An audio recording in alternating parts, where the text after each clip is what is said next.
A 13-year-old boy clutched a stolen sandwich against his chest and approached a table where a 6'2" scarred biker sat alone, his oversized shoes scraping concrete with each terrified step. For 19 months, Tyler Morrison had weighed 73 pounds when he should have weighed 105, surviving on instant ramen twice daily while his guardian deposited $3,187 every month meant for his care. But what the boy whispered in the next 90 seconds, 8 words that shattered every assumption about who deserves trust, would bring 217 Hell's Angels from 4 states to a quiet Montana town. And the recording he'd hidden in an air vent 5 weeks earlier would prove that sometimes the person collecting donations at church on Sunday is the same person starving children Monday through Saturday. Before we see how the bikers handled this, understand something. Tyler was visible to teachers, to neighbors, to his caseworker. But nobody saw him. A starving 13-year-old, and the system designed to protect him, looked away. Subscribe because every child like Tyler is right in front of us, and most of us don't know what to look for. And in the comments, if Tyler walked up to your table looking like this, what is the very first thing you would do? Are you going to call the cops on me? Marcus Reaper Cole had been staring at the same newspaper article for 20 minutes without reading a single word. The September afternoon sun felt good on his shoulders outside the Big Sky Roadhouse, the rumble of 40 motorcycles still cooling in the parking lot behind him, creating a low thunder that made his chest feel less tight. 48 years of life had taught him that peaceful moments like this were worth savoring, the kind of quiet that only came after a long ride through Montana backcountry with his brothers. He'd taken this corner table deliberately, back to the building, facing the lot, tactical positioning that had been second nature since his Army Ranger days. The pulled pork sandwich sat half-eaten on his plate. Classic rock drifted from outdoor speakers. His brothers were scattered across other tables, laughing, telling stories, enjoying the charity ride's halfway stop. That's when he heard it. A sound he recognized instantly from combat zones and bad neighborhoods. The scrape, shuffle scrape of someone trying to be invisible while moving through hostile territory. Marcus looked up. A boy was approaching from the shadows near the dumpsters. Couldn't have been more than 13, but he moved like someone 3 times his age who'd learned the hard way that every step might be his last. Oversized shoes scraped asphalt, shoulders hunched so severely his head barely cleared them. Both arms wrapped around something against his chest. The kid covered 60 feet in 3 minutes. Stopped. Started. Froze. Looked back toward the dumpsters like he was calculating his escape route. Forced himself forward 5 more steps. Marcus set down his sandwich with deliberate slowness. Didn't move. Didn't speak. Just watched. The boy finally reached his table. Stopped 4 feet away. Far enough to run if he needed to. Marcus could see him clearly now in the afternoon light, and what he saw made his jaw tighten. This wasn't just a thin kid. This was a child whose body was consuming itself to survive. The gray hoodie with its faded Montana Middle School logo hung off skeletal shoulders 2 sizes too small, wrists exposed and bony. Jeans held up with a shoelace threaded through belt loops, sneakers with soles separating from uppers, no socks visible. But it was the face that hit Marcus like a punch to the gut. Large hazel eyes dominated a gaunt face, dark circles underneath like purple-gray bruises. Cheekbones protruded sharply, lips cracked and peeling. And there, Barely visible beneath the hoodie's edge, a yellow-green bruise on the left cheekbone, about 8 days old, fading from what must have been deep purple. The boy clutched a packaged sandwich against his chest, still wrapped in plastic, stolen from somewhere, clearly. His hands were shaking so badly Marcus could see it from 4 feet away. The kid's eyes stayed locked on the ground. His whole body trembled. Then he spoke, voice barely above a whisper, hoarse, like he hadn't had water in days. "Are you gonna call the cops on me?" 8 words. 8 words that told Marcus everything he needed to know. This boy had committed a crime. Theft. And expected punishment. He wasn't asking for help. Wasn't asking for mercy. Just asking what form the inevitable pain would take. He'd given up control completely, was just trying to mentally prepare for what came next. Marcus leaned back slightly from the table, created space, made himself less imposing. He uncrossed his arms, placed both palms flat on the worn wood surface. Empty hands, no threat. Then he shifted his weight sideways on the bench, angling himself perpendicular rather than facing the boy directly, giving him a clear line to run if he needed it. The whole sequence took 8 seconds. When Marcus finally spoke, his voice was low, gravelly from years of cigarettes, volume barely above the boy's own whisper. "No cops. Sit down and eat that sandwich." 8 words. Command format. Not a question. Not a request. Removed the decision burden from a kid who clearly didn't trust himself to make choices anymore. The boy's legs gave out more than he sat. Collapsed onto the bench across from Marcus. Still hadn't opened the sandwich. Marcus pushed his water bottle across the table. The boy grabbed it like a drowning man grabbing a rope. Drank half in 3 desperate gulps. Gasped for air. Marcus took a deliberate bite of his own sandwich. Chewed. Swallowed. Demonstrating the food was safe, not poisoned, not a trick. The same thing his ex-wife used to do when their daughter Emily was in the hospital, refusing to eat during chemo treatments. Show her it's safe first. Emily had been dead 13 years now. Leukemia at age 9. Marcus had watched her waste away for 3 years in hospital beds, her body consuming itself just like this boy's was doing now. He knew what starvation looked like. He knew what gave up looked like. And this kid had both written all over him. The boy finally opened the sandwich. Turkey Club.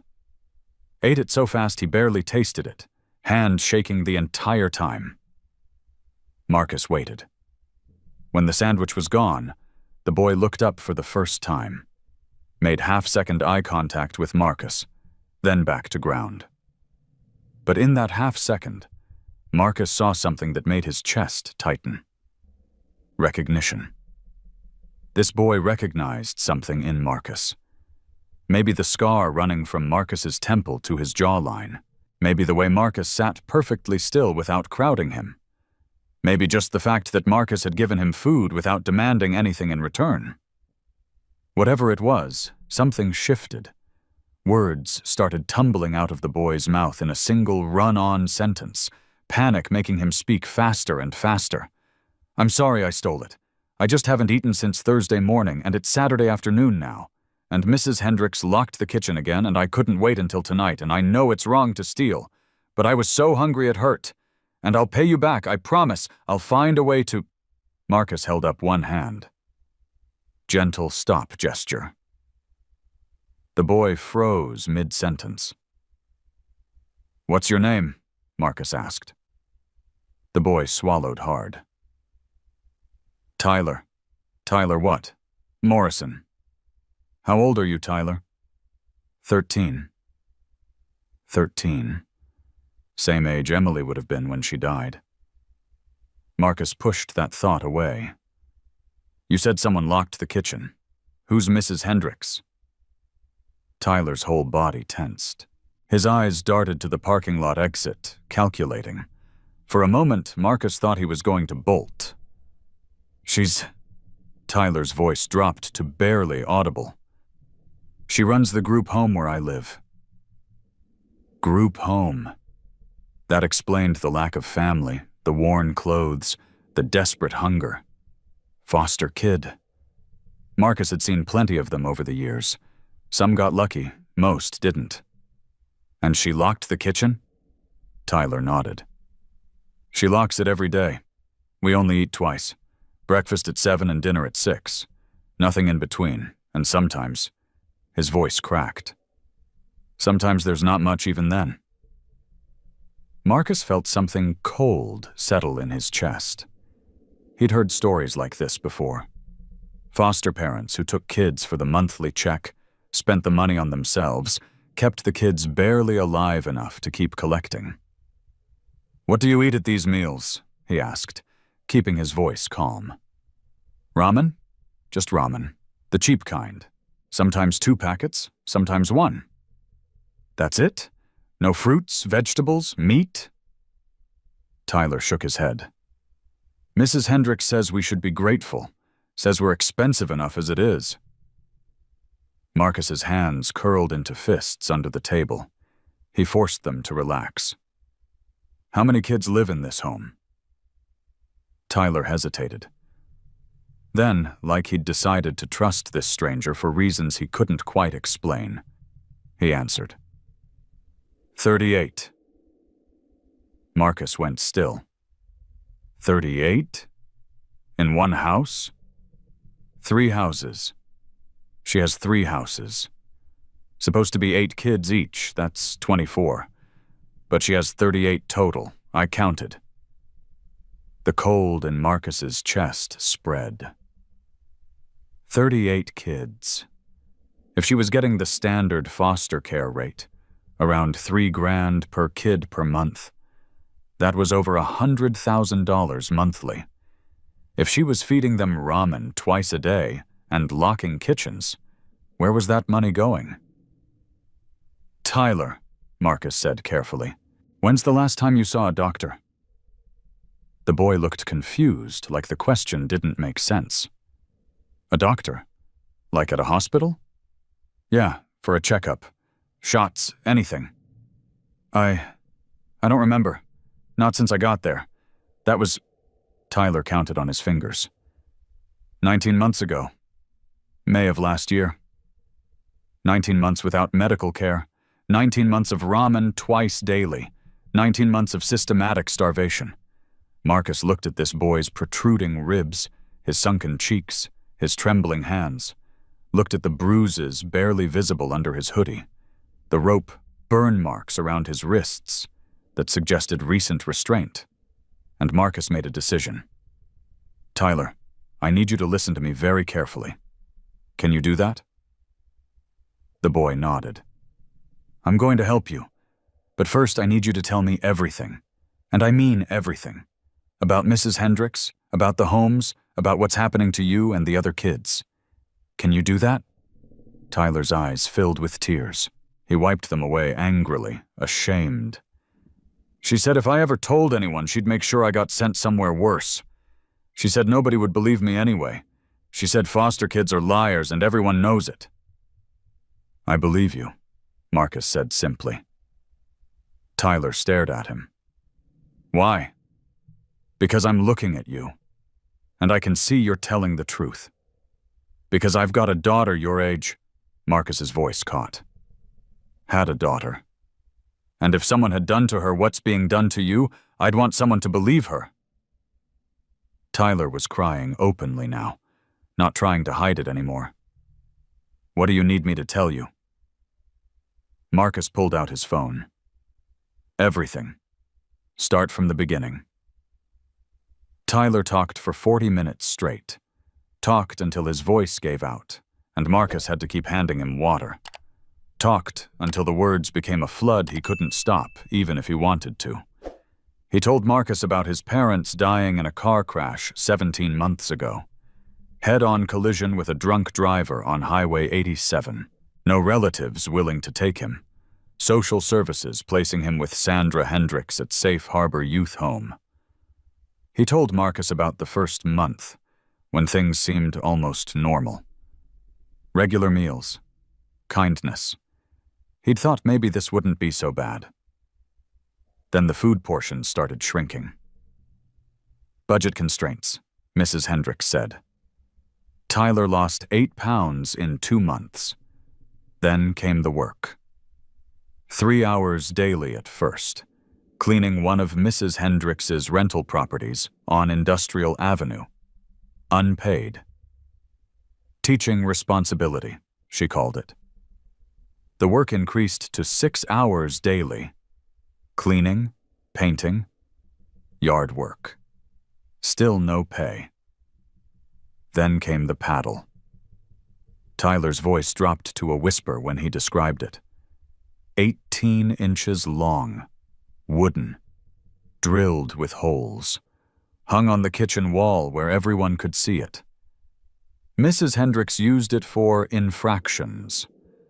Talking back, not working fast enough, asking for more food. Tyler had been paddled twice in the first month. The welts lasted 9 days. And there's this room, Tyler said, his voice shaking. The basement. She calls it time out. She locks kids down there for 6, 7, 8 hours. No bathroom, no food, no water. Just concrete and one light bulb. I've been down there 4 times. Marcus's jaw was so tight it hurt, but he kept his voice calm. How many other kids has she hurt like this? All of us. Everyone in all 3 houses. Some worse than me. There's a girl named Jenny who... Tyler's voice broke. She tried to run away twice. The second time, Mrs. Hendricks tied her to a bed for 3 days. Said she had to learn. Marcus closed his eyes briefly. When he opened them, they were cold as winter. Tyler. This recording you mentioned. You said you heard Mrs. Hendricks talking through an air vent. Tyler nodded quickly. 5 weeks ago, August 19th. She was in her bedroom with her husband and another lady who runs a group home in Great Falls. I was supposed to be asleep, but I heard them through the vent. So He hesitated. I found an old iPhone in her locked drawer one time when she sent me to get something. She never erased it. I've been hiding it in the air vent. That night I recorded them. Do you still have it? Yes. In the vent. I can get it. What's on the recording, Tyler? Exactly? Tyler closed his eyes, reciting from memory. She said, I'm telling you, Carol, it's the perfect system. The state pays me $3,087 per kid, and I spend maybe $500 if that. Do the math. Then her husband said, cleared $480,000 last year alone. And she said, the key is keeping them scared. They won't talk if they think it'll get worse. And who believes foster kids anyway? Trauma makes them liars. Marcus felt his blood turn to ice. Tyler wasn't done. Then the other lady, Carol, asked about me specifically. Asked if I looked too thin. And Mrs. Hendricks said, his voice cracked completely. She said, he's dramatic, always trying to get attention. I give him the same as everyone else, 2 meals a day. If he's hungry, he should work harder. And then her husband asked how much longer they had to keep me. And she said, until he ages out or runs away. Either way, we keep collecting for 18 months more. That's another $57,000. Then we'll cycle in a new one. There's always more orphans. Marcus stared at Tyler.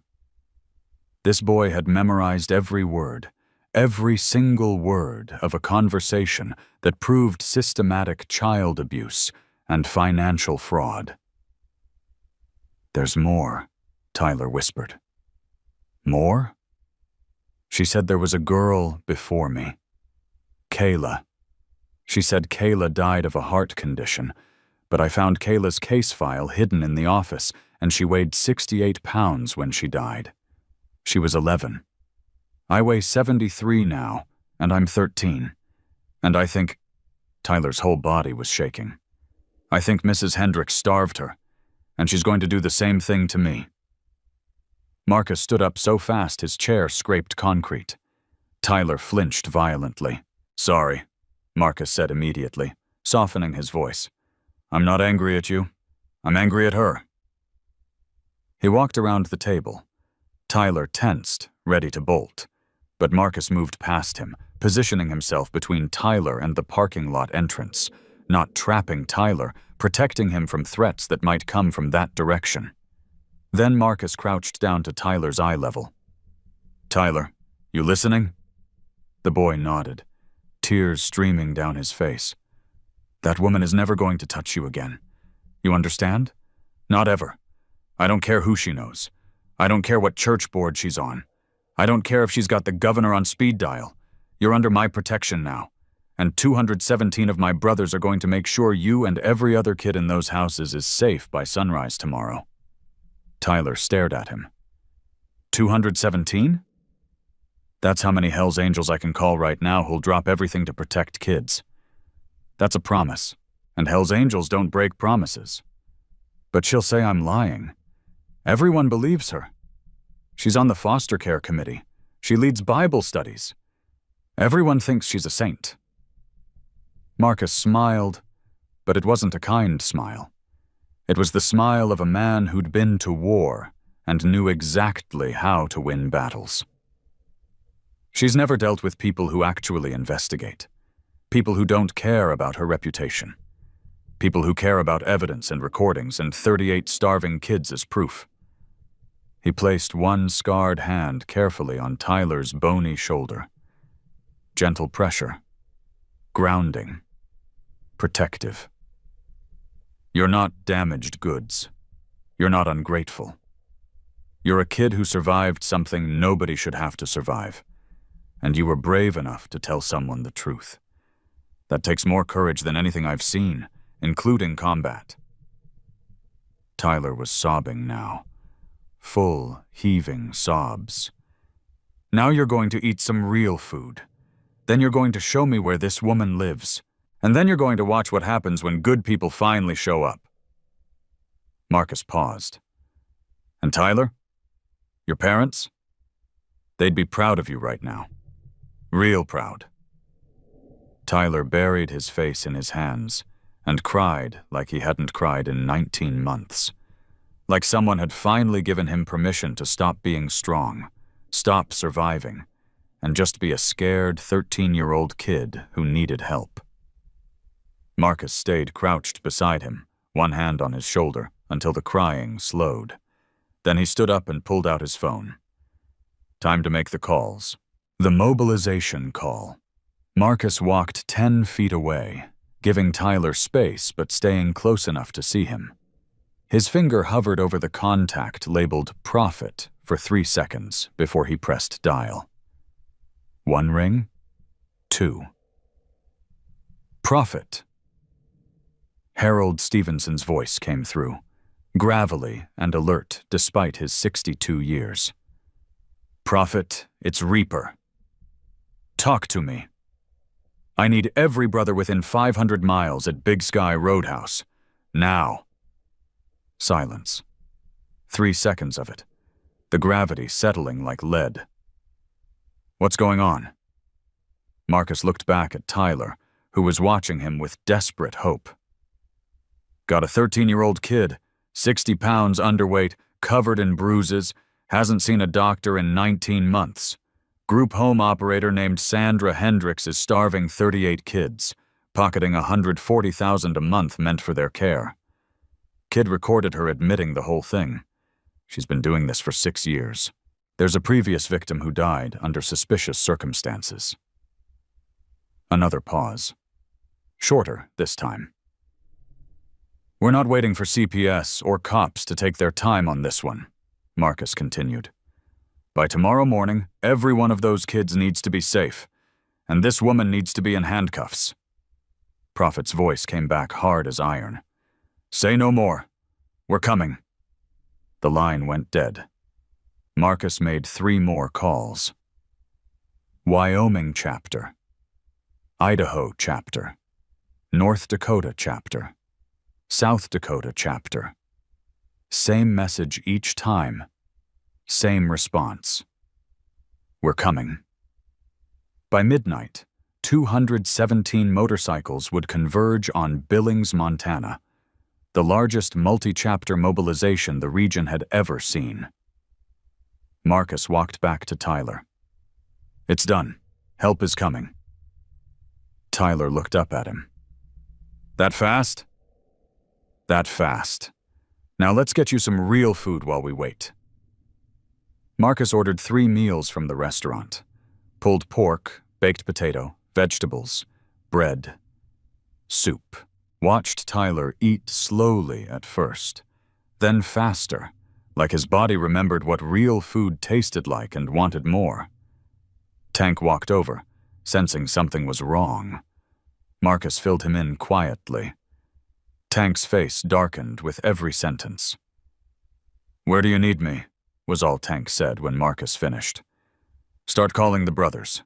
Tell them what we're dealing with. Tell them to bring cameras, recording equipment, anything we can use as evidence. We do this clean, we do this legal, we do this airtight, so there's no way she walks." Tank nodded and walked away, already dialing. Elena appeared next, Danny's wife, former social worker. When Marcus told her, her face went white. "Sandra Hendricks," Elena breathed. "I know that name. She spoke at a foster care conference 2 years ago. I was in the audience. She talked about creating loving homes on limited resources. Everyone praised her. Elena's voice broke. "I recommended her to families. I told people she was doing good work." "You didn't know," Marcus said firmly. "I should have." Elena looked at Tyler, her eyes filling with tears. "I should have known." She walked over and sat down across from Tyler. Didn't touch him. Didn't crowd him. Just sat there. "My name is Elena. I used to be a social worker. I'm so sorry this happened to you. I'm so sorry adults failed you. But that's ending tonight. You understand? This ends tonight." Tyler nodded, unable to speak around the food in his mouth. Elena pulled out her phone. "I'm calling someone at the FBI. Someone I trust. Someone who won't let this get buried." By 11:47 p.m., the rumble started. It began as distant thunder on the horizon, a low frequency that rattled windows in downtown Billings. People stopped on sidewalks, turned toward the sound. Some smiled, recognizing it. Others pulled their children closer, fear blooming across their faces. 217 motorcycles rolling through Montana in the dead of night. They came from Wyoming first. 47 bikes breaking the darkness on I-90, headlights cutting through September cold like knives. Then Idaho. 38 more from the west, pushing hard through mountain passes. North Dakota sent 29, South Dakota 14, and the Montana chapter, 89 strong, led them all. Marcus stood in the parking lot of an abandoned warehouse 3 blocks from Hendricks's main property, watching them arrive. One by one, the formations pulled in. Disciplined rows. Tight. Smooth. Practiced from years of riding together. Not a protest fueled by anger. A military operation fueled by purpose. Engines died almost in unison. The sudden silence after all that noise felt heavy. Expectant. 217 men in leather vests, standing in the cold Montana night, waiting for orders. Prophet dismounted first. Walked straight to Marcus, his 62 years evident in the slight limp from old injuries, but his eyes sharp as ever. "Give me the situation," Marcus handed him a folder. Elena had been busy while they waited. Inside were printed copies of everything they had. Tyler's testimony, transcribed word for word. Screenshots of the recording file on the confiscated phone. Financial documents Elena had pulled from public records showing Sandra Hendricks's LLC, her properties, her assets. Photos of Tyler taken an hour ago, showing the bruises, the malnutrition, the rope burns. Prophet read in silence. His jaw got tighter with each page. When he finished, he handed the folder to Bloodhound. Raymond Cruz, 53, former Seattle PD detective who'd been forced out for whistleblowing department corruption.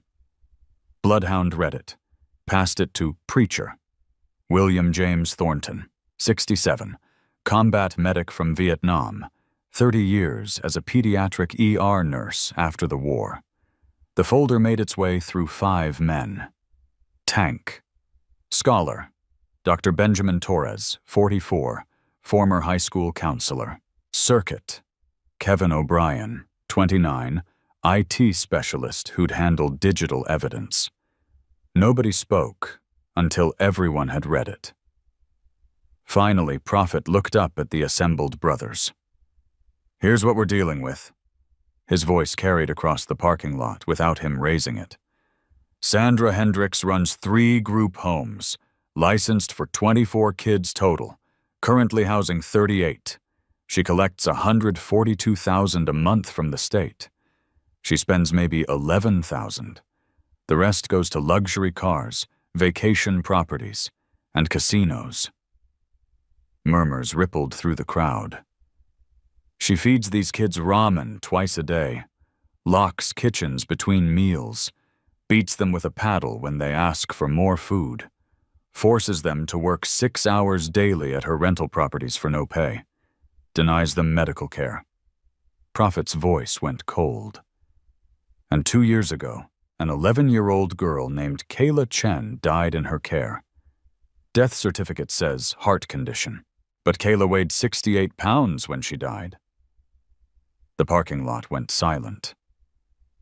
"There's a 13-year-old boy sitting in that van right now," Prophet pointed at Elena's vehicle, "who weighs 73 pounds, who has bruises on top of bruises, who hasn't eaten a real meal in 19 months, who recorded this woman admitting she's waiting for him to age out or run away so she can cycle in a new one."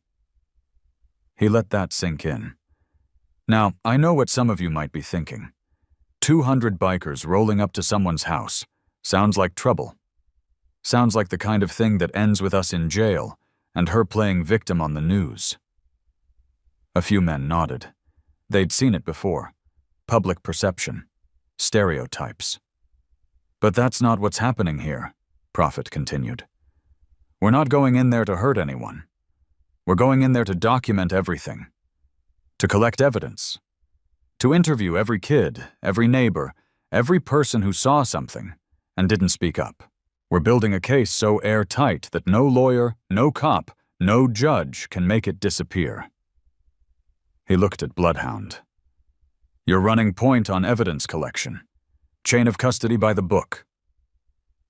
Bloodhound nodded. "Preacher, you handle medical documentation.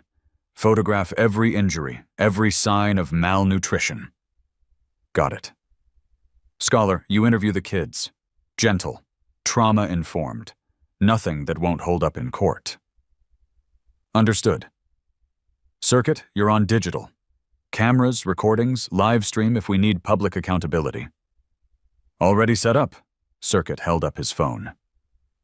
Prophet turned back to the assembled brothers. "We split into teams. Team 1 hits the main property on Cottonwood Ridge Road. Team 2 takes Sagebrush Trail. Team 3 handles Copper Ridge Lane. The rest of you canvass the neighborhood, door to door. Find anyone who saw something, heard something, suspected something. Get statements. Get recordings if they'll allow it." He paused. "FBI's already on the way. Special Agent Torres from the field office. She's been trying to build cases against people like Hendricks for years. We're going to hand her everything she needs, gift-wrapped." What about local cops? Someone called out.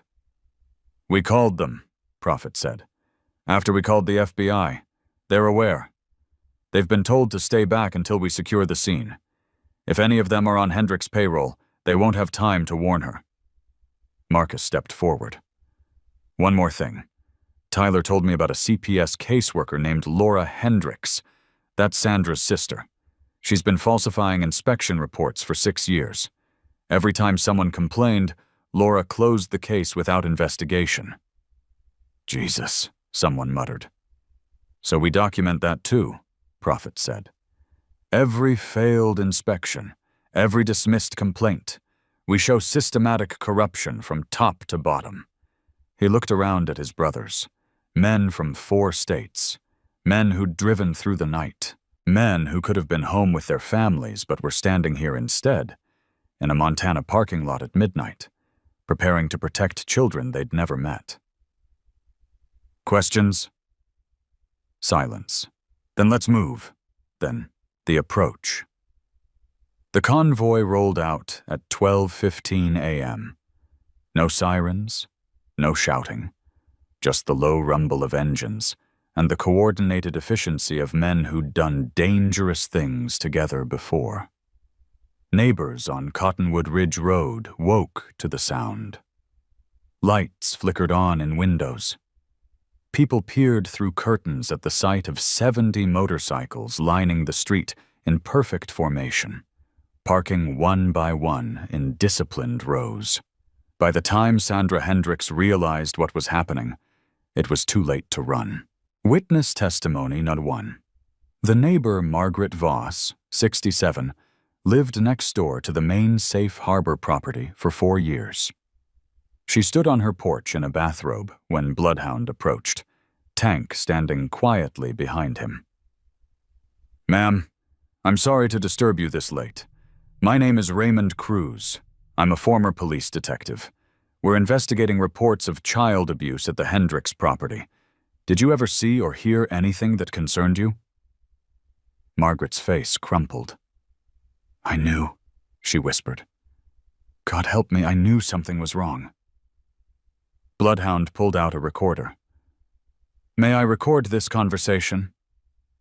She nodded, tears already forming. What did you see, Mrs. Voss? The children. They were so thin. I'd see them in the yard sometimes, and they looked like skeletons. And the crying, oh God, the crying at night. I'd hear children crying, screaming sometimes through the walls. This was twice a week, maybe more. I heard thuds, crashes. Once I saw Sandra dragging a little boy by his arm into the house, and he was sobbing, begging her not to hurt him. When did you see this? July, maybe August. I can't remember exactly. I'm sorry. Did you call anyone? Margaret's hands shook as she gripped the porch railing. I called CPS, September of last year. I told them the children looked malnourished, that I heard screaming. A caseworker came out 2 days later. She was there for maybe 20 minutes. Later that same day, she called me back and said the investigation was closed. She said the children were healthy and well-fed, and I shouldn't believe everything I heard through walls. Did you call again? No. Her voice broke completely. I convinced myself I was wrong. That maybe I was being paranoid, that surely if something bad was happening, someone official would do something about it. But I wasn't wrong, was I? Those children were suffering, and I did nothing. She looked at Bloodhound, mascara running down her face. I heard them crying. I saw how thin they were, and I told myself it wasn't my business. I told myself someone else would handle it. I let those babies suffer because I didn't want to be the crazy neighbor who caused trouble. Bloodhound's expression didn't change. Mrs. Voss, you did call. The system failed you. The caseworker who closed your case without a real investigation, that was Sandra Hendricks' sister. Margaret gasped. You tried to help, but corruption stopped you. That's not your fault. Those poor babies, Margaret sobbed. Those poor, poor babies.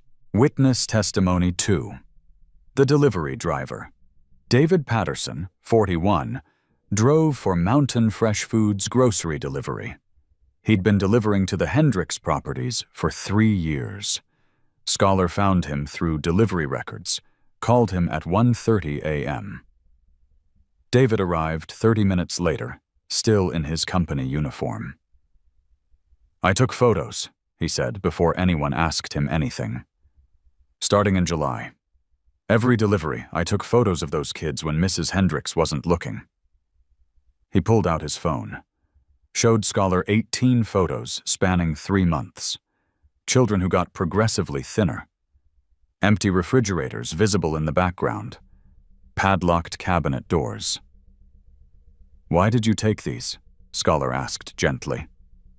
Because I knew something was wrong, and I knew no one would believe me without proof. David's voice was steady, but his hands shook. I delivered there every 2 weeks. Every time, those kids looked worse. Thinner, more bruises, more fear in their eyes. Did you report it? 3 times. July 15th, August 3rd, and August 20th. I called the CPS hotline each time, gave my name, my phone number, described what I saw. All 3 times I got a call back within 48 hours from the same caseworker. Laura something. She said she'd investigated and the children were fine. How did she investigate? That's what I asked. She said she'd done a home visit. But I know that's bullshit because I delivered there the day after the second call, and those kids looked worse, not better. So either she didn't actually visit, or she visited and didn't care. Scholar made notes. What else did you observe? The food orders got smaller every year. First year, she ordered normal stuff. Fruits, vegetables, meat, bread. Second year, mostly cheap carbs. Pasta, rice, ramen. Third year, almost nothing, just ramen. Cases and cases of ramen. 48 packets for $1. That's what she was feeding 38 kids. David's voice hardened with anger. I did the math. The state pays her what, $3,000 per kid? She was spending maybe $200 a month on food for all of them. Maybe? The rest? He shook his head. I'd see her in the driveway with a new Mercedes. I'd see vacation photos on her Facebook. Meanwhile, those kids were starving. Why are you telling us this now? David looked Scholar straight in the eye. Because you actually showed up. Because for the first time in 3 years, someone is actually doing something. I've been keeping these photos, hoping someone would care enough to investigate. And here you are. So yes, I'll testify. I'll show these photos in court. Whatever you need. Those kids deserve justice.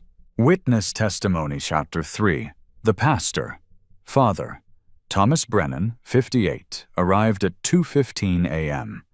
Former pastor at Valley View Community Church, the same church where Sandra Hendricks served on the elder board. She fooled all of us, he said quietly, sitting in the back of the medical van where Preacher was examining Tyler. For 4 years, she sat on our board. She led Bible studies. She spoke so beautifully about trauma-informed care and God's love for orphans. I trusted her completely. His voice was thick with guilt. I recommended her to families. I praised her from the pulpit. I even did a special sermon about her work, about how she was a living example of Matthew 25. Whatever you did for the least of these, you did for me. And all the while, he couldn't finish. Did you ever visit the homes? Bloodhound asked. Once. She gave me a tour of the main house, but she scheduled it 2 weeks in advance. I see now why she needed so much notice. She was preparing, creating a show. The rooms I saw were clean, well-furnished. The children I met were rehearsed. They smiled, said all the right things I never suspected. Did anyone ever express concerns to you? Father Brennan nodded miserably. Last summer, a woman from the congregation, Margaret Voss, She pulled me aside after service. She said she lived next door to Sandra, and she was concerned about the children. She said they looked thin, that she heard crying. What did you do? I told her I'd speak to Sandra about it. His voice broke. I called Sandra that afternoon. I mentioned Margaret's concerns very gently, very diplomatically. Sandra laughed. She said Margaret was elderly, confused, that she'd been having some memory issues. She said the crying Margaret heard was probably from a neighborhood kid, not her children. She assured me everything was fine. And you believed her? I believed her, because she was on the elder board, because she seemed so dedicated, because... He stopped, forced himself to continue. Because I wanted to believe her. Because investigating would have been uncomfortable, would have caused conflict, would have meant admitting I might have been wrong about her. Father Brennan looked at Tyler, who was sitting quietly while Preacher checked his vitals. That boy is 13 years old. He weighs 73 pounds. While I was shaking Sandra Hendricks' hand every Sunday, telling her what wonderful work she was doing, he was starving 3 miles away. The church failed him. I failed him. The second victim discovery. At 2:47 a.m., Circuit found the file. He'd been systematically going through Sandra Hendricks's home office, documenting everything with his camera. Financial records, bank statements, children's case files stored in locked cabinets that Tank had opened with bolt cutters. The folder was labeled simply, K. Chen, closed. Circuit opened it, started reading. His face went pale. Marcus, he called out. You need to see this. Marcus walked over. Circuit handed him the file. Inside were documents for Kayla Marie Chen. Placed with Hendricks in January 2019. Died March 2021 at age 11. Death certificate. Complications from pre-existing cardiac condition. Undiagnosed congenital heart defect. Medical examiner's notes. Subject severely malnourished. Weight 68 tons. Should be 85 to 95 lbs. No medical records on file. Recommend investigation into living conditions. That recommendation had been ignored. But there was more. Tucked in the same folder, beneath Kayla's paperwork, was an insurance policy. Life insurance on Kayla Chen. Taken out 4 months before her death. Beneficiary, Sandra Hendricks. Payout, $180,000. And a handwritten note in Sandra's handwriting. Paid in full, deposited to account. 478. Marcus stared at the note, then at Kayla's death certificate, then at the medical examiner's recommendation that had been ignored. She did this before, he said quietly. She starved a child to death, collected the insurance, and no one investigated. Circuit was already photographing every page. How many others? Circuit asked. How many other kids died in her care that we don't know about? We're going to find out, Marcus said. Document everything. Every file, every note, every policy. If there are more victims, we're bringing them all to light. The villain's mundanity moment. At 3:12 a.m., Bloodhound knocked on the door of 1847 Cottonwood Ridge Road. No answer. He knocked again. Harder. Lights flickered on inside. The door opened. Sandra K. Hendricks stood there in a floral bathrobe, reading glasses perched on her nose, holding a mug of chamomile tea. Her hair was pulled back in a neat bun. Fuzzy slippers on her feet. She looked like someone's grandmother disturbed during her evening routine. Behind her, Marcus could see through the doorway into the kitchen. A crossword puzzle sat on the table, half finished. The TV was on in the living room, volume low, a rerun of some cooking show. She'd been having a quiet night. tea, puzzles, television. The same hands that held that mug had beaten children. The same mouth that sipped tea had told them they were worthless. Evil wearing ordinary faces, monsters looking like neighbors. Sandra's eyes widened when she saw the leather vests, the Hell's Angels patches, the assembled men filling her driveway, her lawn, her street. What is this? Who are you? Mrs. Hendricks, Bloodhound said calmly, pulling out his badge. My name is Raymond Cruz, former Seattle PD. I'm assisting the FBI in an investigation into child abuse, financial fraud, and possible negligent homicide. We have a warrant to search this property and interview all minors in your care. You can't. I run a licensed... Where are the children, Mrs. Hendricks? She clutched her bathrobe tighter. They're asleep. It's 3 a.m. You can't just barge in here and... Actually, we can. Special Agent Rachel Torres stepped forward, showing her FBI credentials. We can, and we are. Step aside, please. Sandra didn't move. I want to call my lawyer. You can do that from the police station, Torres said. Sandra K. Hendricks, you're under arrest for... Sandra tried to slam the door. Tank caught it with one hand, held it open like it weighed nothing.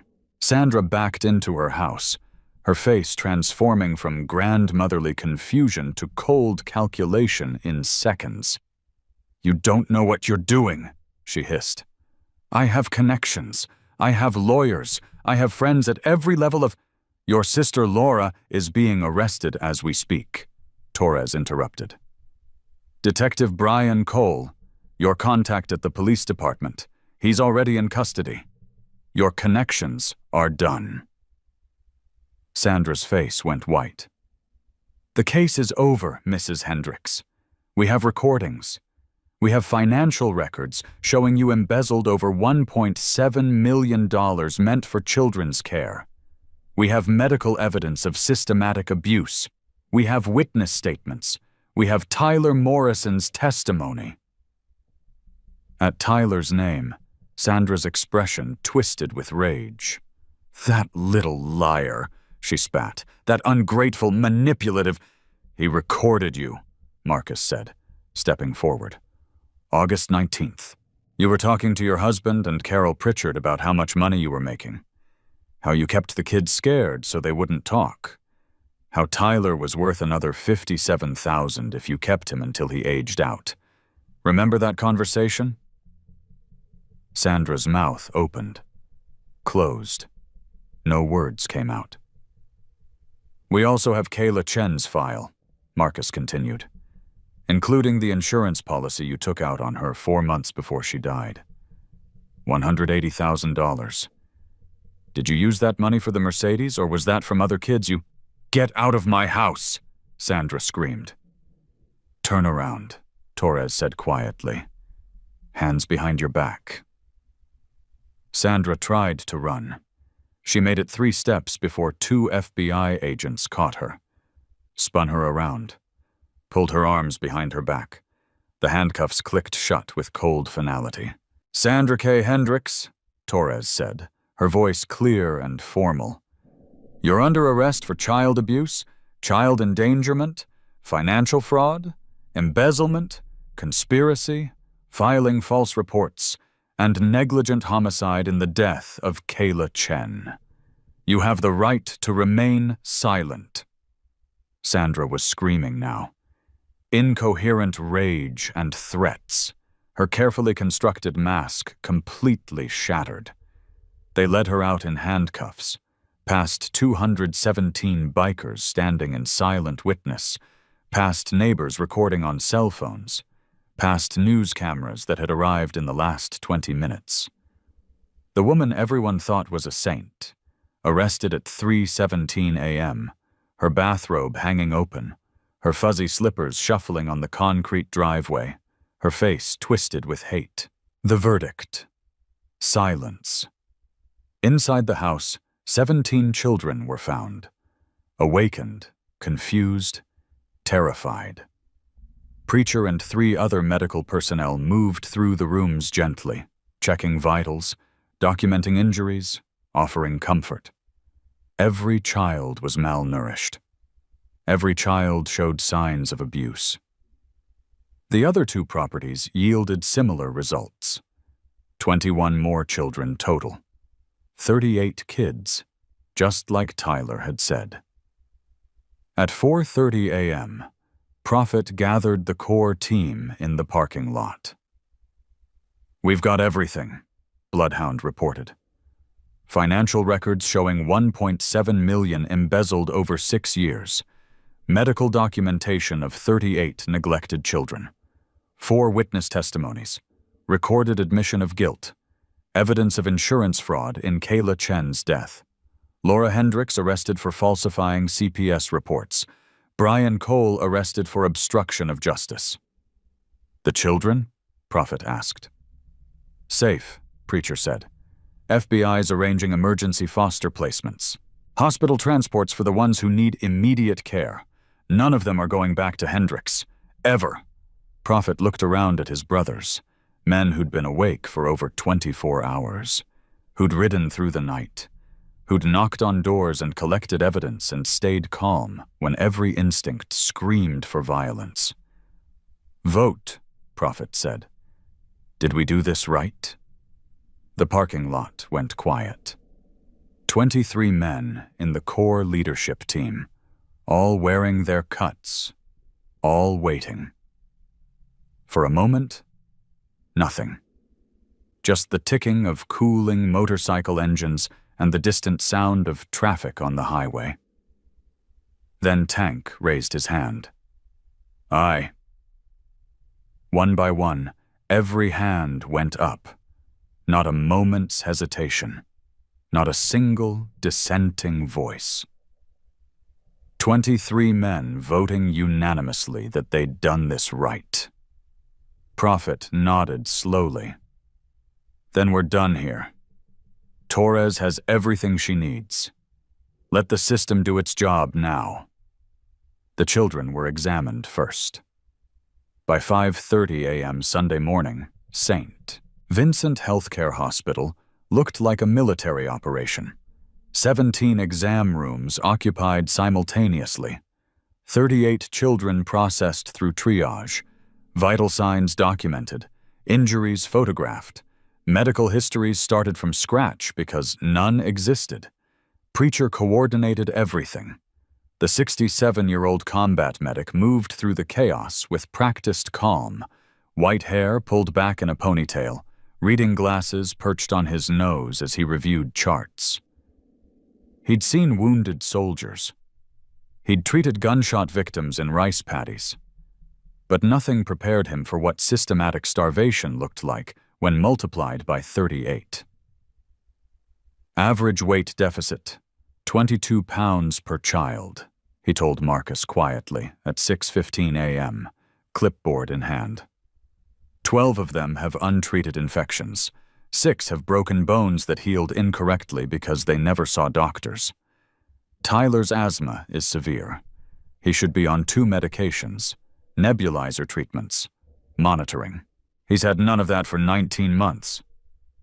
Marcus stood in the hallway, watching through an open door as Tyler sat on an exam table, paper gown hanging off his skeletal frame. A nurse was checking his blood pressure for the 3rd time, frowning at the numbers. "What's the prognosis?" Marcus asked. "Physically? They'll heal. Refeeding protocols, physical therapy, dental work, medications. 6 months to a year. Most of them will look normal." Preacher removed his glasses, rubbed his eyes. "Emotionally? That's going to take longer. These kids learned that adults who say they'll protect you are the same adults who hurt you. That's a lesson you don't unlearn quickly." By 8 a.m., Scholar had interviewed all 38 children.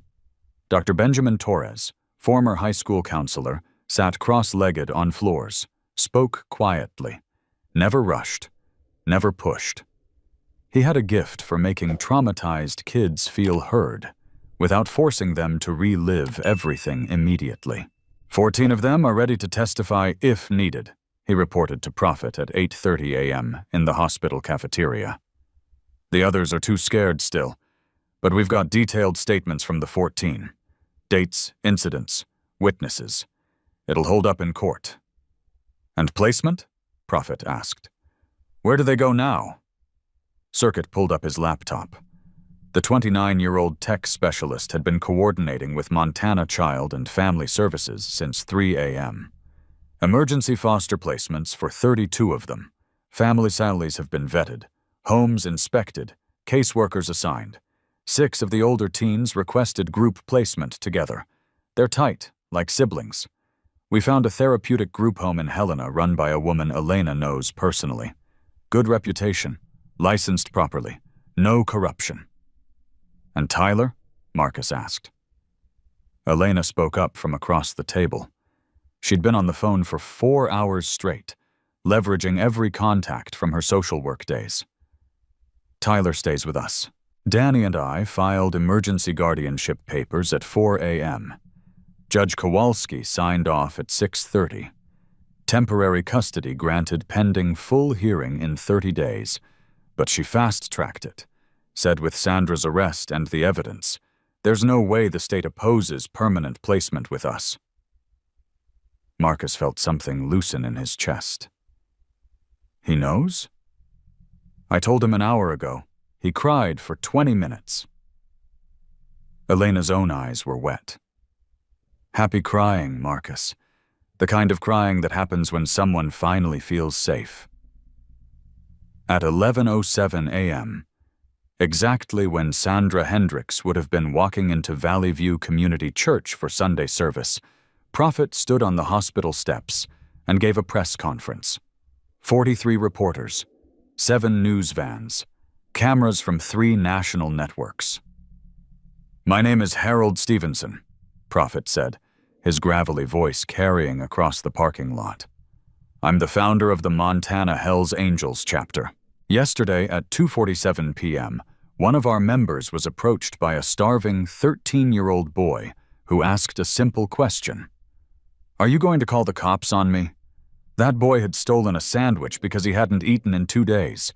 What we discovered over the next 12 hours exposed systematic child abuse, financial fraud exceeding $1.7 million, and corruption at multiple levels of Montana's child protection system. He paused, letting that sink in. Sandra Hendricks is in custody. Her sister, CPS caseworker Laura Hendricks, is in custody.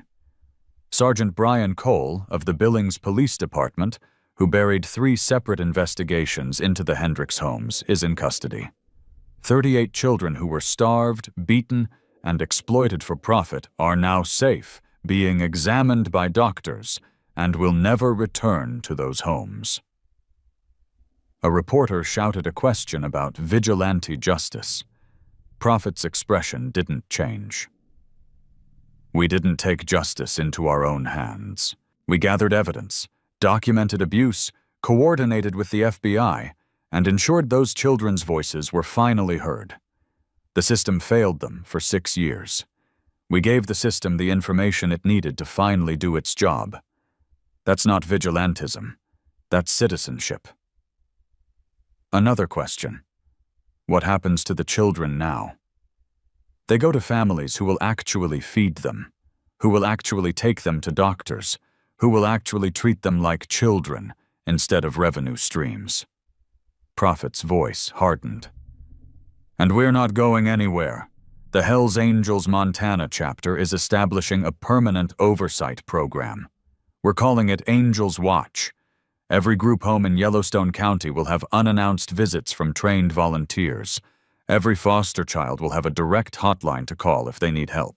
Every caseworker will know that if they falsify reports or ignore abuse, they'll answer to more than just their supervisors. Elena watched from the side of the crowd, tears streaming down her face. She'd spent 15 years as a social worker filing reports that went nowhere, making calls that were ignored, watching children fall through cracks. And in 12 hours, a motorcycle club had accomplished what the system couldn't do in 6 years. By Wednesday afternoon, Tyler Morrison sat in Elena and Danny's living room wearing new clothes that actually fit. Jeans with a belt, a Billings Mustangs t-shirt, sneakers with intact soles and actual socks. He'd gained 4 pounds in 3 days. Doctors said slow refeeding was critical. His body needed to adjust gradually. Marcus visited every day, always around 3 p.m., after Tyler finished his online tutoring session. Scholar had arranged a curriculum to get Tyler caught up academically before enrolling in public school for spring semester. Today, Marcus brought something wrapped in brown paper. "What is it?" Tyler asked, carefully opening the package. His hands still shook sometimes, a nervous habit that would take months to fade. Inside was a leather vest. Not a full patch. Tyler wasn't a member, wasn't old enough, wasn't that. But it was Hell's Angels leather with a custom patch on the back. Protected by Montana Ha, and Tyler's name embroidered underneath. "You're family now," Marcus said simply. "This means if anyone ever tries to hurt you again, they answer to 217 brothers. You wear this, and people know, this kid's not alone." Tyler clutched the vest against his chest. For 19 months, he'd been invisible. A number on a spreadsheet, a monthly payment. Now he was family. "My dad would have liked you," Tyler said quietly, touching the dog tags still hanging around his neck. "He was Army. Iraq, 2003 to 2005. He used to say the only thing that mattered in life was protecting people who couldn't protect themselves." Marcus felt his throat tighten. He touched the dog tags reverently, metal warm from Tyler's skin. "He's still protecting you. Through me now. Through all of us." That night, Tyler Morrison ate dinner at a table with Elena, Danny, and Marcus. Real food. Pot roast, mashed potatoes, green beans, bread, milk. He ate slowly, carefully, still half convinced someone would take it away. Still half convinced this was temporary. But when Elena asked if he wanted seconds, and he said yes, and she smiled and filled his plate again without hesitation, that's when it started to feel real. He had a home. He had a family. He had 217 brothers who'd ride through the night if he ever needed them again. 2 weeks later, Sandra Hendrick's arraignment made national news. She appeared in orange jumpsuit, handcuffs, looking small and ordinary, and nothing like the monster she'd been. The charges read by the prosecutor took 4 minutes. Child abuse, 38 counts. Child endangerment, 38 counts. Financial fraud, embezzlement of state funds, $1,708,152. Conspiracy, filing false reports. Negligent homicide in the death of Kayla Chen. Insurance fraud. Bail was set at $2 million. She couldn't make it. Her husband Dennis turned state's evidence in exchange for reduced charges. He provided financial records, testified about the conversations Tyler had recorded, admitted he'd known about the abuse, and done nothing to stop it. Laura Hendricks, the CPS caseworker, lost her license permanently. Charged with obstruction of justice, falsifying official documents, conspiracy. She'd falsified 47 inspection reports over 6 years, closed 23 legitimate abuse complaints without investigation, and accepted $8,000 in cash payments from her sister. Brian Cole, the dirty detective, faced 14 counts of obstruction. His career was over, his pension gone, his reputation destroyed. The trial was scheduled for April, But the evidence was so overwhelming that Sandra's lawyer advised her to accept a plea deal. 35 years in federal prison. No possibility of parole for 20 years. When Prophet heard the news, he called Marcus. "It's done." "It's done," Marcus agreed. But really, it was just beginning. 6 months later, Tyler Morrison celebrated his 14th birthday at the Hells Angels Clubhouse. The party started at 2 p.m. on a Saturday in March. Montana, spring still cold, but the sun warm enough to melt snow off the motorcycles parked in neat rows outside. Inside, decorations hung from exposed beams, blue and silver balloons, a banner reading, "Happy 14th, Tyler." 47 club members attended. Elena and Danny, Tyler's new teachers from Billings Middle School, where he'd enrolled in January and was pulling straight B's. 3 kids from his class who'd become friends after realizing the quiet boy with the Hells Angels vest wasn't scary, just someone who'd survived something they couldn't imagine.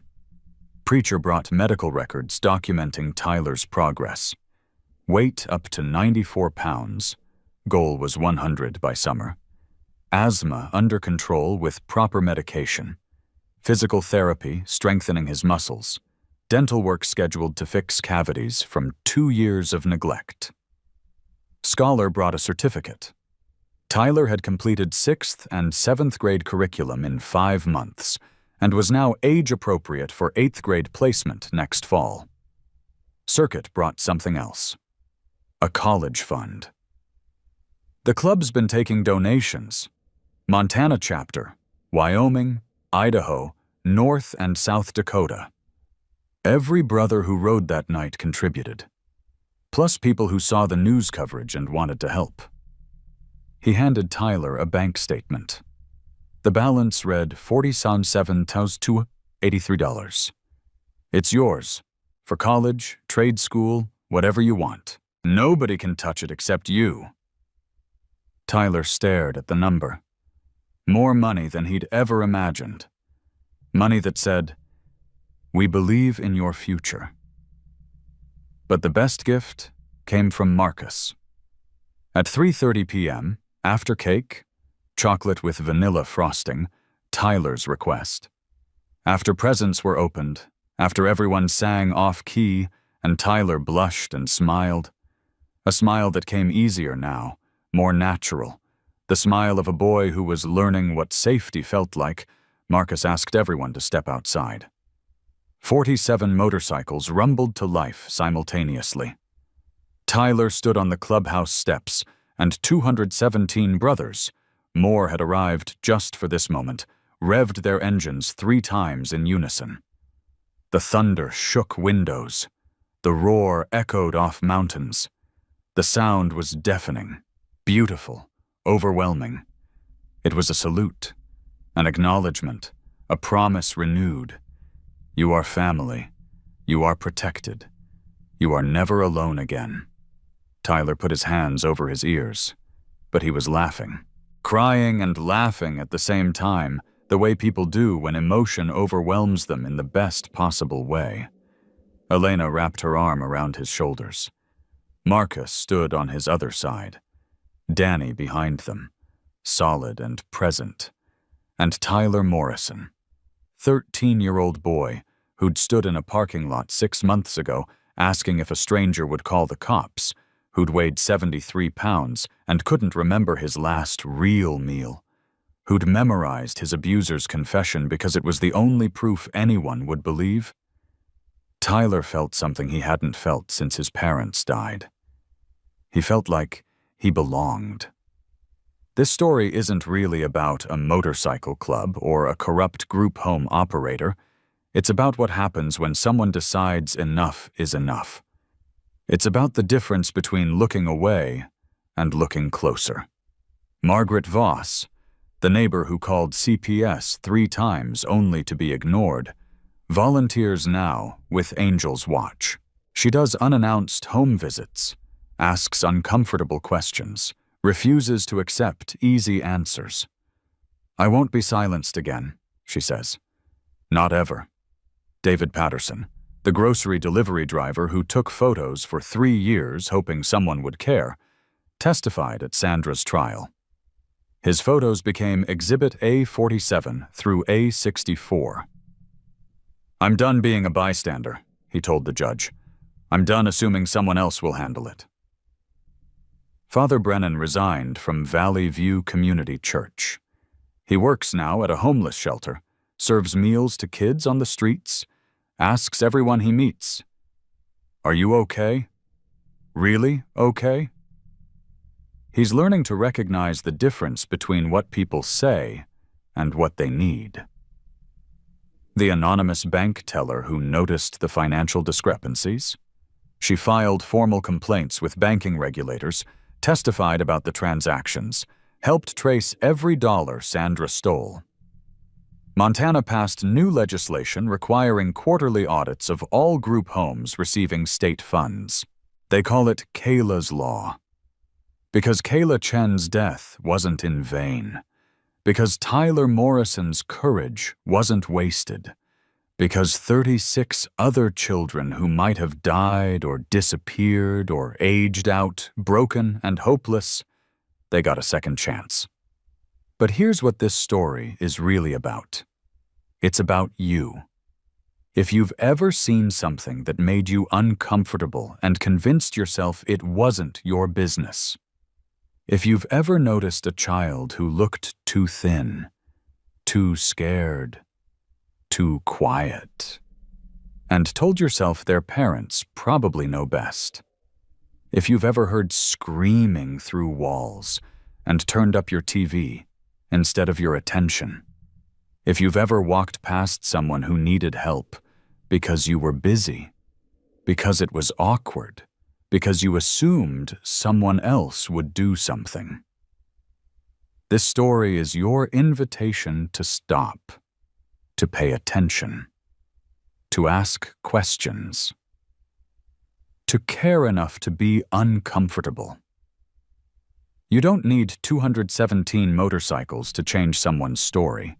You need a phone to call CPS when you see bruises. You need a voice to speak up when a coworker jokes about discipline that sounds like abuse. You need willingness to knock on a door and say, "I'm concerned. Are you okay?" You need courage to be the person who doesn't look away. Marcus Reaper Cole was a 6'2" scarred combat veteran wearing a Hells Angels vest, the kind of man people cross streets to avoid. And he became the safest person in Tyler Morrison's world because he did something radical. He asked, "Are you okay?" And then he believed the answer. And then he acted. That's all it takes. Attention. Belief. Action. There are Tyler Morrisons everywhere. In your neighborhood, in your church, in your child's school, on your street, working at your grocery store, sitting alone at restaurant tables eating food they can barely afford. They're the kids who seem difficult. The ones teachers say are attention-seeking. The ones social workers call high-risk cases. The ones neighbors describe as troubled. They're not difficult. They're desperate. They're not attention-seeking. They're survival-seeking. They're not high-risk. They're high danger. In danger. Every single day. And they're waiting for someone to see them. Really see them. Not what their case file says. Not what their reputation suggests. Not what's convenient to believe. But what's true. Tyler Morrison is 14 now. He weighs 99 pounds. He takes his asthma medication twice daily. He's on the school robotics team. He volunteers at the VA hospital with Marcus every Saturday morning, visiting wounded veterans, bringing them coffee, listening to their stories. He still has nightmares sometimes. Still flinches when doors slam. Still hoards food in his bedroom even though Elena explains every night that there will always be breakfast tomorrow. Trauma doesn't heal in 6 months. It heals slowly, in layers, over years. But he's healing. And he's alive. And he knows, with absolute certainty, that if he ever needs help again, 217 men will answer his call. Because that's what family means. Not blood, not legal papers, not DNA, but commitment, protection, presence. The willingness to show up at 2 a.m. when someone whispers, "I'm scared." The courage to ride through the night when someone says, "Please help." The refusal to look away when everyone else has turned their backs. That's family. So here's my question for you. Who's your family? Who are the people you'd ride through the night for? And more importantly, is there someone out there, right now, who needs you to be their family? A child sitting alone at lunch every day. An elderly neighbor you haven't seen in weeks. A coworker whose jokes about their spouse sound more like warnings. A kid in your daughter's class who always seems hungry. They're waiting for someone to notice. Will it be you? Because here's the truth that Hell's Angels Montana chapter learned on September 23rd, 2023. Sometimes the scariest-looking people in the room are exactly who desperate children need. Sometimes the system designed to protect people becomes the system that protects predators instead. Sometimes doing the right thing means making people uncomfortable, breaking protocols, refusing to accept we followed procedure when procedure leaves children starving. And sometimes, most importantly, asking one simple question changes everything. Are you okay? Tyler Morrison's father, Sergeant Jason Morrison, died serving his country. But before he died, he taught his son something important. He taught him that the only thing that matters in life is protecting people who can't protect themselves. Tyler survived because he remembered that lesson. Because when he was most powerless, most invisible, most convinced no one would ever help, he trusted a scarred stranger with the truth, and that stranger protected him. Just like Jason Morrison would have wanted. Just like all of us should do. If this story moved you, subscribe to this channel and share it with someone who needs to hear it. Comment below. Who protected you when you needed it most? Or what you wish someone had done when you needed help. Tell me you stand with Tyler. Tell me you stand with Kayla. Tell me you stand with every child who's still waiting for someone to notice. Because they're out there, right now, waiting for someone to ask. And maybe, just maybe, that someone is you.